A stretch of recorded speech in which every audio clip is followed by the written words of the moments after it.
మన VVIT university, absolute discipline, absolute education.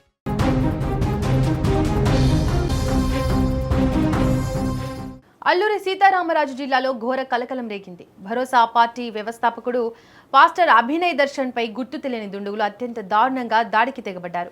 గిరిజన ప్రాంతాల్లో పర్యటిస్తున్న నాయకుడిని టార్గెట్ చేస్తూ గుర్తు తెలియని వ్యక్తులు అటాక్ చేశారు.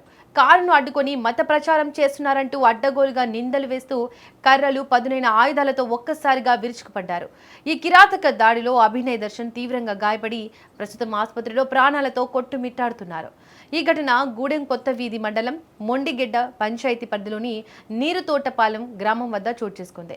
గత 15 రోజులుగా భరోసా పార్టీ తరపున అభినయ్ దర్శన్ తన అనుచరులతో కలిసి ఈ ప్రాంతంలో పర్యటిస్తున్నారు. స్థానిక గిరిజనుల సమస్యలను తెలుసుకుంటూ అరకు పార్లమెంటు పరిధిలో పార్టీని బలోపేతం చేసేందుకు ప్రచారం నిర్వహిస్తున్నారు. ఈ క్రమంలోనే నీరుతోటపాలెం వద్ద ఉన్న ఒక ప్రార్థనా మందిరంలో బస చేసిన అభినయ తన అనుచరులు కిరణ్, జార్జ్, సుదర్శన్లతో కలిసి కారులో చింతపల్లికి బయలుదేరారు. అయితే ముందే పక్కా ప్లాన్తో వేచి ఉన్న 6 గుర్తు తెలియని దుండగులు ముసుగులు ధరించి ఒక్కసారిగా కారును అడ్డుకున్నారు. పొలిటికల్ పార్టీ పేరుతో మత ప్రచారం చేస్తున్నారంటూ నానా హంగామా సృష్టించారు. కారు అద్దాలను ధ్వంసం చేస్తూ లోపల ఉన్న వారిపై అటాక్ చేశారు. ఈ పెనుదాడిలో కిరణ్, జార్జ్, సుదర్శన్లు అదృష్టవశాత్తు చిన్నపాటి గాయాలతో బయటపడినప్పటికీ అభినయ దర్శన్ను మాత్రం దుండగులు అత్యంత క్రూరంగా గాయపరిచారు.